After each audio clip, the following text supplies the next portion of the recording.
Hi everyone, Joshua Kirk here with you once again, and now it's time for episode 235 of Album of the Day, in which for today's album review, I'm going to be reviewing the new album from a Baltimore electronic duo that is known for being some of the most creative and imaginative musicians in electronic music, and specifically IDM, indie dance music. They have the ability to take a variety of household and random objects and create samples as well as melodies with them. Of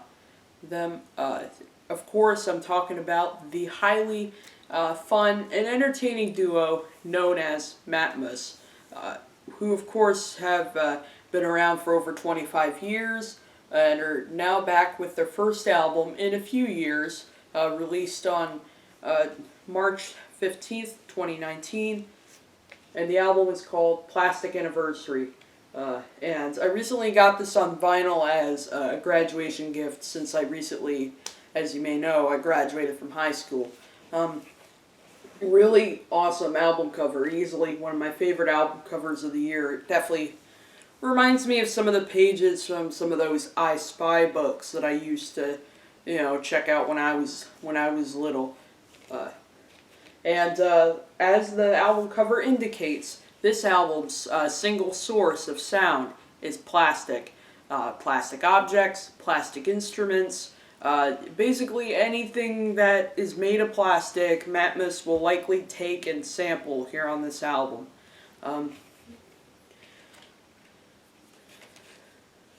There's the back. And a really cool piece of artwork there. There's 11 tracks on this album, and it clocks in at over 41 minutes, released on Thrill Jockey Recordings, which is the label for a variety of different indie artists. And these are the liner notes. They basically tell you what objects they sampled here and what was the inspiration for some of these songs. And they also show here a list of different guests on this album that includes Greg Saunier of Deerhoof, Harry Walker, Brooks Kossover, and even members of the Whitefish High School Marching Band. Some of their horn players and their drum line are here on this album. And a collage of photos from the studio of the band.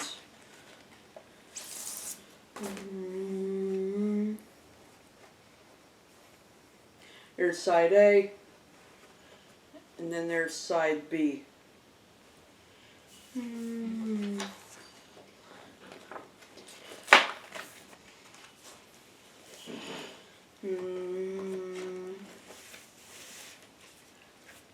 Yeah, and that's the vinyl packaging for Plastic Anniversary, the new album by Matmos. Now, this album is following up the album that first got me into this band, 2016's Ultimate Care 2, which also used a single source for its sounds, and in that case it was a washing machine, which was then sampled, manipulated, chopped up, and utilized in a bunch of very cool ways, resulting in one of my favorite electronic records of that year. But listening to this new album over here, I think that this new album made out of plastic may be even better than that album, as amazing as their last one was. I mean, they just do such an incredible job taking a variety of plastic objects and creating very catchy melodies with them, as well as some very odder, more unsettling sounds. This is a record that you could pretty much spend all day trying to pick apart all the plastic things they used on this album, but really the music at its core is like some of their catchiest, and is like also really accessible, and it's like some of the catchiest and most inventive music I've heard in 2019, and that is saying a lot. Saying a lot. And they do a great job sort of taking these So, like one example of them doing a really good job utilizing the plastic object to create some total bangers is on the track Thermoplastic Riot Shield, where they take a police riot shield and sample it in some very nifty ways. You'll hear some rolling percussion solos on it, and then also these really aggressive screeching sounds that they use with it as well. I mean, they chop up all these samples to create a very like killer industrial banger, which I do really like. Opening track on here, Breaking Bread, takes shards of broken records, and specifically 7 inches and singles from the soft rock group Bread, who were very popular back in the 1970s, though none of their music is sampled here on this track. But with the vinyl shards, they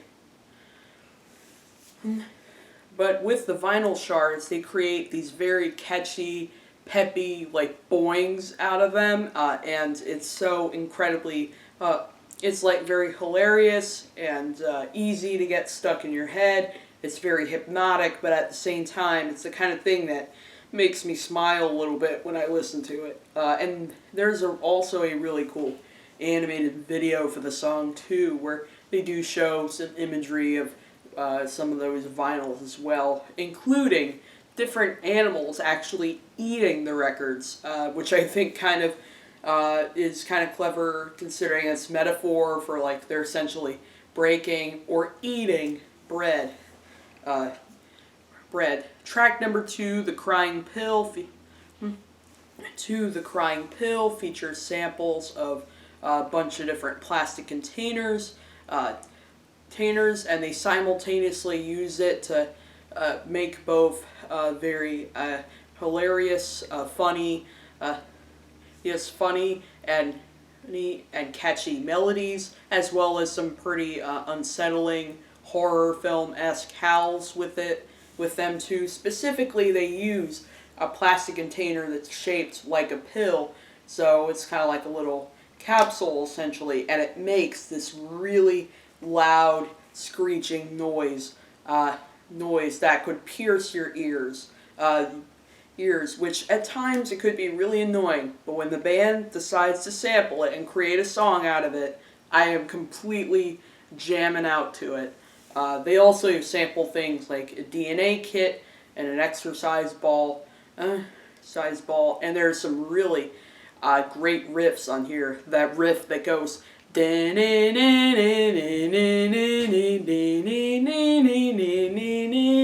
it's definitely the kind of thing that reminds me a little bit of a children's television show theme song, but then at the same time, because of how kind of spooky the track is, it also kind of sounds kind of like a possessed version of that a little bit.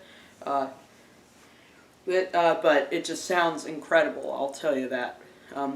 The band also did demonstrate some of these very cool and creative sounds on one of the teaser tracks for this album, Silicone Gel Implant, which, as the title suggests, the bass line on this track is composed out of a silicone gel breast implant, which creates this kind of rubbery sound that I do really like on there. There's also some really cool plastic percussion and plastic flute sampling on here too. And it's definitely yet another very catchy banger. So I think it makes sense that this song was released as one of the singles, because no, it doesn't have a verse chorus structure, but it definitely has a melody that, probably likely got plenty of fans hyped to hear this album and hyped to hear how the band would approach these sounds, which they certainly do approach them incredibly well. The song Interior with Billiard Balls and Synthetic Human Fat features the kind of hypnotic roll of billiard balls. At first they sound kind of just recorded raw, but then once they get all sort of weird and sort of earwormy, you do see that they are actually being sampled. before the song turns into this very jarring yet clever sort of jam with kind of squishy, gruesome samples of synthetic human fat, as well as some very catchy, sunny melodies, which surprisingly manages to really work. Another part of the song I think is really cool is when the samples kind of fall apart and you're hearing the slow kind of roll of Bakelite dominoes, which I imagine what the band did is they set up a bunch of dominoes and just tipped one over, and it would tip all of them until pretty much almost the end of the song. Most the end of the song. Some of the more somber cuts on here include the title track, "Plastic Anniversary," which is this really beautiful ballad that where some of its samples were it actually uses more live plastic instrumentation. So you'll hear a sad plastic trumpet as well as plastic trombones. A plastic fish jock strap is one of the percussive samples here. And other plastic instruments include a bodhrán. I don't know how to say it, but it's like that drum that you hear in Irish music. That's on there. Plastic flutes show up here too. And I really like how, even though the track definitely has a kind of more melancholy tone to it than some of the other tracks, it also sounds very beautiful and romantic. So I kind of look at it as a theme song for, this is not only the band's 25th anniversary as a group, but also as a romantic couple. So this song could essentially be a theme song for that kind of sort of romance that they've created. And of course, I should highlight that the clinky percussion is poker chips, and it sounds really nice on there. The track Fanfare for Polyethylene Waste Containers features the Whitefish High School drumline, which I think kind of makes sense considering the studio they recorded this album at was not in their home of Baltimore, but it was in Whitefish, Montana. So they invited musicians from the local high school to come on here. And of course, the polyethylene waste containers are the percussion you're hearing played by the drum line. I really like its kind of big, booming sound that it creates. Along with the somber horns they incorporate into the track. Really good bass line at the end of the song too, which is provided by a plastic bass guitar, which sounds very nice over the kind of odd samples they incorporate in there. I really like how this track I like how on this track Matmos consciously decides to create a song that doesn't really showcase their sampling as much as it does live human musicians, something they haven't really done as much in the past, but the risk actually really pays off. So it pays off as the other musicians did a really excellent job here, as they do on the chaotic and insane Collapse of the Fourth Kingdom, one of my absolute favorite tracks here on this album, which, in case you're wondering what the Fourth Kingdom is, it actually is, plastic is considered the Fourth Kingdom, alongside the animal, mineral, and vegetable sort of kingdoms, and it's sort of one where its boundaries are endless, and people really like it for its convenience, even if it does have the tendency to pollute our environment or kind of mess with our economy a little bit. I really like the drum line kills it on this track. And the horns on here are definitely incorporated in a very neat way. They're not really being played.